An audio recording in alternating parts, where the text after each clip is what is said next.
But yeah. So what's kind of your goal? I mean, you mentioned scaling, but what type of time frame? Well, I hope to be doing about 5 to 10 flips and new builds a year. And then I'll hold the really good properties.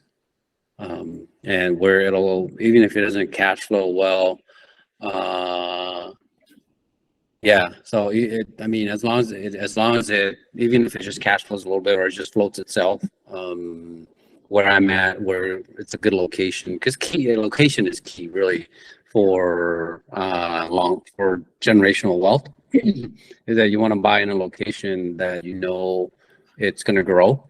You know that value is going to grow. There's good jobs. There's like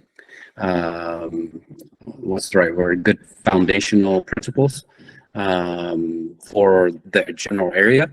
And then hopefully, like I said, I'm just doing flips and new builds to sell just so that I can make the money to either buy or cash out or do at least maybe just hold like a low loan to value because rates are so high right now that it's hard to do anything right.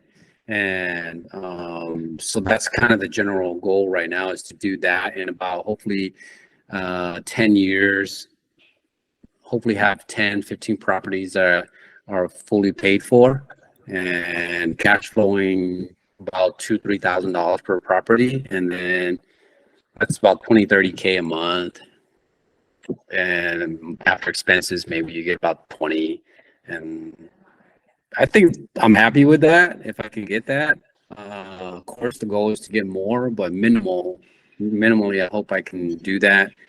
Eventually, maybe build some multifamilies that can be in Class A, Class B neighborhoods, and you get Class A, Class B tenants, where it's just that these are they're white collar workers, and it's a good area, and they're going to make good payments. There'll still be some issues, but value is going to grow, and hopefully you just get passive income from that.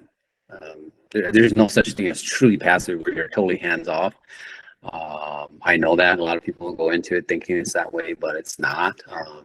But yeah, I think that's just kind of the goal. And right now I'm just learning the ebbs and flows of real estate and the various different strategies that you use, and learning what fits my lifestyle, what strategy fits my lifestyle, which strategy fits my skills, and get really good at that so that I can scale that and deploy that at a much faster rate, where I can deploy and turn over my money at a much faster rate than right now. Last year we only did one renovation. This year we did three, and I'm gonna do a new build right now already. So yeah, so then it's just learning all these things and figuring out what works and what doesn't work for me. So by new build, are you building it from the ground up yourself and Yeah, you're selling it? yeah. Oh So wow. yeah, That I just got up the loan for my first new build, and it's kind of funny because this is a creative deal where I used to manage a tree house next to that property in the city on Airbnb, and then I got to know these people, and I asked them, "Hey, I'd like to buy your home," and they weren't ready, but I kept up with the relationship and followed up every now and then, and then finally 6 months later, they say, "Hey, we're ready to sell, but we would like you to build us a new home." And believe me, at this point, I haven't even built a home yet. I just did renovations. So, but I know I know the process, right? You kind of have an idea, and because they saw me doing the treehouse and how the treehouse was built with my partner built it up and how they saw it. So it was just instant credibility with them. So they said, "Hey, if you can build us a home that meets our ADA needs, then we'll give you this home." And whatever credit there, whatever equity we have in there, you just give us the credit on that. And if you can use that credit to build us a new home, then great. as long as it's just a three bedroom, two bath. It doesn't have to be a massive home. They just needed to better suit the daughter, who's the ADA. So yeah, so then finally, after 3-4 months of searching for lots, and we finally came upon a lot, and they agreed, and we signed, and we just did paperwork, and they basically I just did subject to on their home. They just signed over their deed and the title over to me, and then they just continue to make payments because they're still living there. So now we just got the loan approved earlier this week. They just funded that, and so we're just going to start ground. We're going to break ground this week, and we'll start building their home for them. Hopefully in 6 months to 8 months. Hopefully not a year. Maybe we'll hope to get down to 6 to 8 months, and they'll move in, and then we'll go in, renovate the home, and because it's in a good location. If I can float it, I'll probably float it and keep it. Otherwise, I can sell it for. I can just renovate it and sell it and take the equity, because I could probably make about $200K on that flip. And so yeah, so it's just finding like a good strategy that fits your skill set and who you are as an individual, and just trying to scale that and duplicate that. And Yeah, it seems like you have the the right mindset already. I mean, what do the loan terms look like on new construction for you? my construction loan is so we're taking about 307,000 construction loan to buy the land and also to develop. So all they ask is that they're holding $30,000 of my money. So basically the bank holds 30, because I bank with them too, and so they hold $30,000 of my funds. They released 307,000 for me. Of course, not all at once, but they'll release it as we do work and we turn in receipts. Yeah, and then our interest rate is no higher than 9%, 9 point something percent, no lower than 5 something, depending on the fluctuation. It's a variable rate between that, or the time frame duration of the construction. And then when we're done with it, then we would just refinance it into a 30-year rate, and a commercial 30-year, or we could, depending on, because the way that we built it is the way that we agreed on is that with that property, if we're going to build it under 300, about 307,000, but whatever it appraises at, because my client, their credit is only 300,000. So I would build it, and anything over 300,000, I would just I would just finance that, seller finance that to them. So we would just take it at, maybe both my wife and I, what we'll do is we'll just take a loan under her name, a 30-year loan, and then that difference, they'll just pay us interest on that on the difference of that, and then that'll kind of cover the loan itself on a 30-year. Because whatever we have, we're probably not going to do a 30-year, because my guess is going to appraise about $375,000 to $400,000 when it's said and done, because it's on a 3/4 acre, and it's like a 2,000 square foot home. So yeah, so then I'll get the portion. I'll seller finance the portion of that equity to them, and then they'll pay me that, and that most likely pay down most of the that $300,000 loan that we'll take. And then I'll take their home, I'll renovate it, and I'll sell it. If I do decide to sell it, I'll sell it and take the $200K profit equity from that home. And yeah, so then that's kind of it's a very creative, strange deal, but it's what was thrown, it's what came to me. So I just kind of took that and just kind of ran with it. How'd you learn creative financing?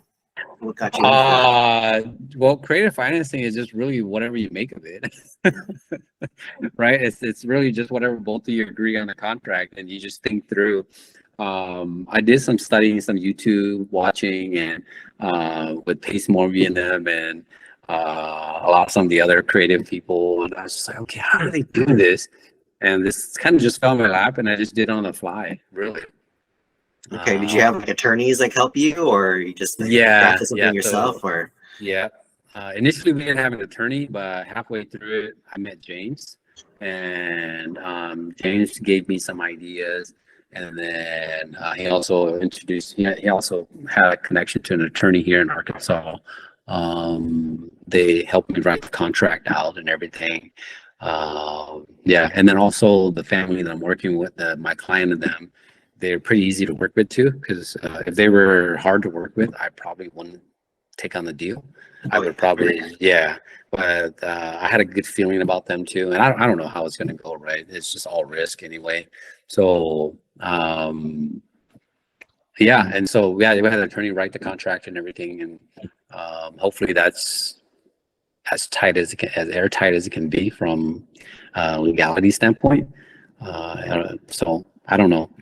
James, we looked at it, and James says, "Yeah, this is pretty good. You should be okay, as long as you're able to build them this home some point in time in the next 12 months, maybe even 24 months. You should be okay."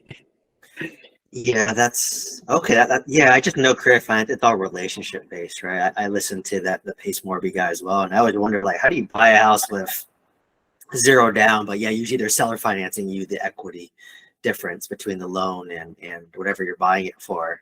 Yeah, But a lot of it is trust, right? You're not just gonna get some yeah. random stranger. Like for me, I didn't. Well, I sold my mobile park credit financing. Actually, I had the seller carry Oh, second. oh, Um, really? so I Okay. bought it seller financed actually, but Oh, then yeah. the next owner, they took over the seller finance note that I had, and I had the seller carry second. Oh, jeez. So they came in with very low money down because it's a fixer upper park. So I Yeah, am carrying like a decent amount of money. So my capital is like kind of stuck there until yeah. 3 years and I get it Okay. back. But Yep.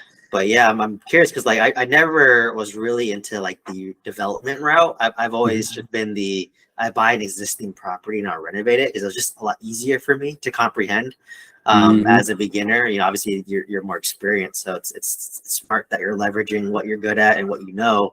And like you said, if you continue doing what you said, you probably would hit your goal of like 10 units paid off, in 10 years. It's I totally hope so. doable.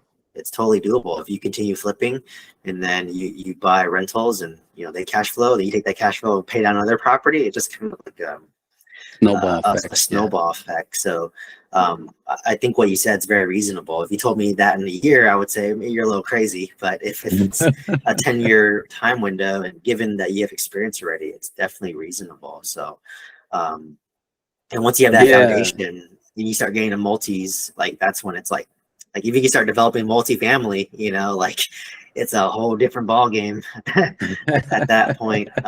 So it's nice that you have that skill set already.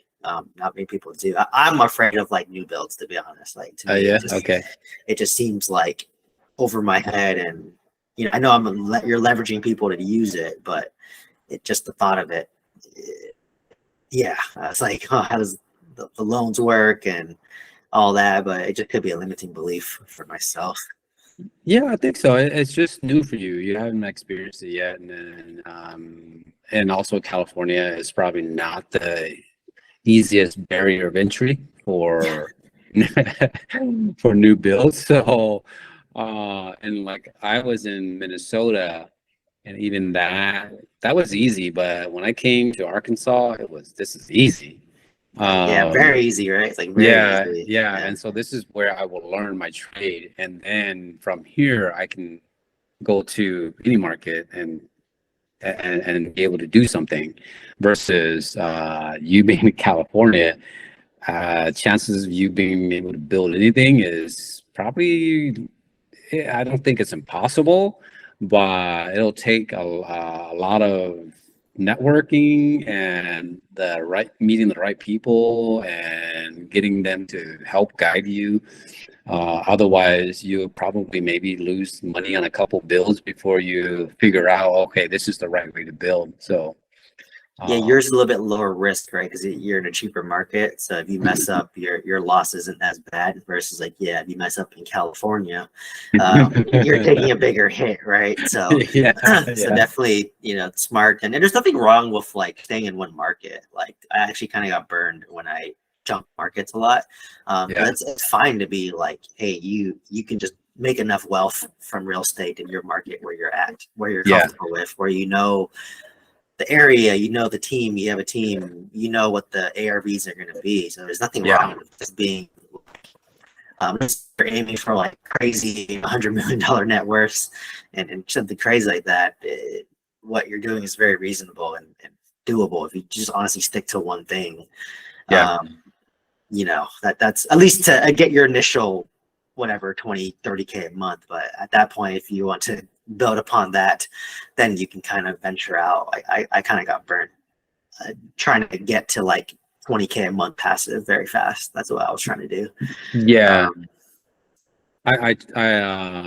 So early on in the first year, and this is like I started real estate in 2020. okay. So my first, other than my home, my first real estate purchase was that fourplex, and that was October 2020. And then even then, I had no experience in real estate, and so but I was very motivated, and like you said, when I talk to a lot of people, like, yeah, next year I want to do 10 deals. I want to do, 10 flips, or I want to get 10 properties. And little did I know that it was much more challenging than I thought it would be from a capital standpoint, experience standpoint, and also risk standpoint.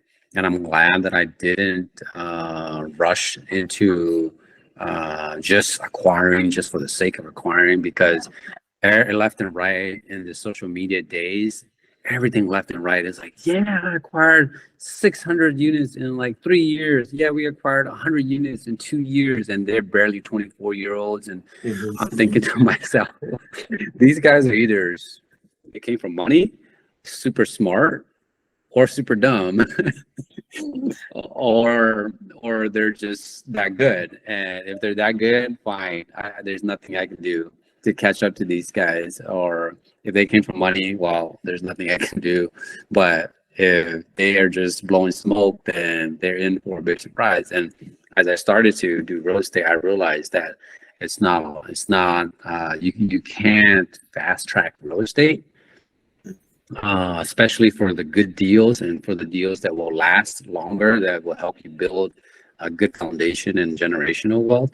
I used to always want to do every deal that I come across my desk, and I always feel like I'm missing out. But now I'm like, I don't have to do that deal. Why do I need to do that deal? If it's not a good deal, why am I going to do it? Because once I get into it, it's hard. It's It hard to is. get out. It is. No, what you Yeah. said is very wise. I mean, you only do it for, I started in 2017, right? So I'm doing it for like 6 years, but what you said is very smart. Like, it's better to go slow. It's better to have like 50 good units versus 90 bad units. And Yeah. I know because I experienced, I had 90 bad units. It Yeah. sounds cool to say I have 90 units, but it was 90 bad units. Now that I sold my mobile home park, I have 50 good units, and Yeah. you're coming from a different power position. And what I will say though is like a lot of those people who are like, that's nice, right? We have technology. When we were younger, we didn't have YouTube and podcasts, and when you're 24, unless you had a rich uncle or parents, you know nothing about like syndicating apartment complexes, right? Like, it didn't even come across your periphery at that time. But yeah, there are a lot of people. They raise a lot of money. I will say that like from 2017 to like 2022, even if you operate poorly, the appreciation was so crazy that you couldn't miss. Yeah. And Yeah. like, and they're not necessarily good operators. They just, just natural ride. But, given what's going to happen now, because interest rates are harder and things are getting more expensive, people might get wiped out. And what I will say too is like they say they own 600 units, but remember, like they own a small fraction of the 600 units. Yeah. Right. So like if you Yeah. own 10% of 600 units, that's only 60 units, which is, kind of like where I'm at right now. But I Yeah, don't have to deal with investors. I don't have to deal with like, I know. losing other people's money as well. So like I said, Yeah. they flex, or sometimes they just might like be money raisers. Hmm. Like, hey, me and you, we're gonna raise money together, and we're just gonna put money in this other deal with this bigger syndicator, and just say that, yeah, I own 1,000 units, but I just own a small fraction of it. So people tend to flex it. And I fell into that trap too, where like every Did you? deal, you want a good deal, right? Like, oh, this deal is amazing, I need to do it, and that's what I did with my mobile park, and that's when I lost money for the first time. Versus my apartment complex is off market. There's no competition, right? It's just me and Hmm. and the seller, and they're the flow is very nice. Like, I'm very like direct and transparent and communicative. I talk fast, and they were the same way. And we were two strangers, but we just act professionally, and then it worked, right? But Yeah. there's some Yeah. buyers where I'll sell them a mobile park, like they're so unprofessional. They don't communicate. They back out the last minute. Yeah. Just like this weird stuff. And I'm like, you can't do deals with these type of people. Like, they're not serious at all. Yeah. And you can't do a good deal with a bad person. So No, you can't. walk away. Even if the deal seems great, like they're hiding something from you. And like you Yeah. said, there's no rush. There's always good deals out there. Whatever. If you wait 3 to 6 more months, whatever. If you find a good deal that you have for the rest of your life, it's not going to matter. Those 3 to 6 Yeah. months is not going to matter. Right. So now, I say that. That's why I said you're wise. Um, as long as you're patient and like don't feel rushed, then it's fine to go at your own pace too. Like, yeah, it was if you bought 10 units and you messed up on all 10 and you made a $20,000 mistake on each unit, times it by 10. It's now a Yeah. $200,000 mistake, right? Versus if you make a That's a lot. $10,000 mistake on one, it's only 10,000. Yeah. So, it's there's nothing wrong with going at your own pace, because like you said, at the Hmm. end of the day, I mean, I was really big on generational wealth too. I mean, that's what a lot of the gurus Yeah. say and preach, for the course and whatnot. But full disclosure, I do have a course and a mentorship and all that stuff. But like they sell you that dream and that hope a little bit. But like, honestly, when you die, um, if you're lucky, one of your kids may like real estate. But if none of your kids like real estate, like, they'll Yeah. hate it and they'll end up selling it, right? So it's Yeah. just like, Yeah. you don't need to like go that crazy. You just need enough to like give you your lifestyle, right? So maybe, Yeah. I mean, maybe it's retiring your wife, or maybe, Yep. maybe if making the same income you were as if you both were working, and still Hmm. make that same income, but not have to report to a 9 to 5. Yeah. So Yep. it's nice that you have that vision like early on, but like for me, I was a little bit unrealistic. Like, oh, like I wanted 20K a month by 35 and give the middle finger to my job. But now I've got a more realistic approach. But it's smart that you're flipping to build that capital, so you can use that capital to buy your own properties. It's also smart that where flippers get trapped is, I know flippers who do like 150 deals a year, but they don't keep any of them. Yeah. You gotta Yeah. keep some of them, because that's how you build that wealth, through appreciation. If it's a good area, keep it. If it's a bad area, just flip it, right? Yeah. Yeah. So that's Well, definitely smart. because I didn't. It's easy to fall into that trap because when you flip, man, that instant Instant money. 100,000, Yeah. dude. I mean, if you did 5 of those, that's 500K right there, and then they start to change their lifestyle to Inflated up. inflate it up because that, oh yeah, this year I'm making 500K, next year I'm gonna make another 500K minimum, so I'm gonna buy a nice house, I'm gonna buy a nice car, I'm gonna do all these things, and they get trapped in that too, right? Because the whole point was to get out of your 9 to 5 so you don't get trapped in something again. And I never want to be trapped in that. I want to do something that where I don't have to worry about if I have a couple tenants that leave my property, I don't have to worry because I'm only 50% loan to value, or it's all paid off. I don't have to worry if I can't find a good tenant to stay there. I don't have to rush any tenants into it because I can float it. And yeah, so it's a couple years and 3 years in learning and kind of just going slow, and I'm glad I didn't have a chunk of money too, because if I had I mean, I came up poor and whatnot, and of course I had some money, but I didn't have a chunk where I can just throw money at stuff and hopefully things work. I had to be more intentional with what I have and make do with the best of what I have, and be very like mitigate all my risk. And yeah, so far I have to say I haven't lost any money in any deals yet. Um, I've actually made a lot more money in the last 3 years of real estate than probably, or maybe even close to what I made in the last 10 years in IT, you know. And so, well, I wouldn't say 10 years. I would say maybe in the last 5 to 7 years of IT. I mean, that's like 100 some K, but after taxes and all that, you're barely only getting like 70, right? So Yeah. yeah, so I see the light, I see the way now, and it's just okay, just slowly go through that. I'm still super scared of getting myself into deals that are bad. And if the risk is not a 70-30, if the reward is not a 70-30, I usually just turn it down, because it's like, why put myself in a position to where I could end up losing a lot of money.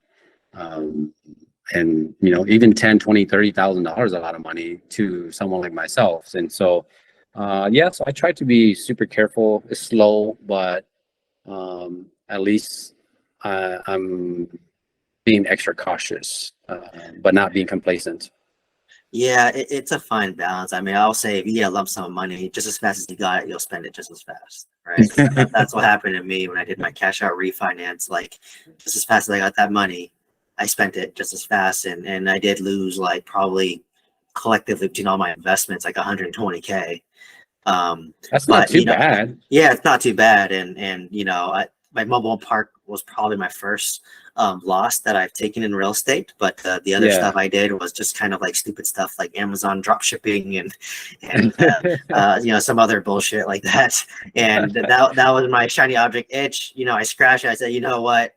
I'm not gonna do anything stupid like that anymore. Just do what I know what I can do. And then but like I said, when the market was hot and everyone was making money and buying crypto and all that stuff, it was a little bit of a euphoria. But I guess kind of my next question is like, I guess how can I help you?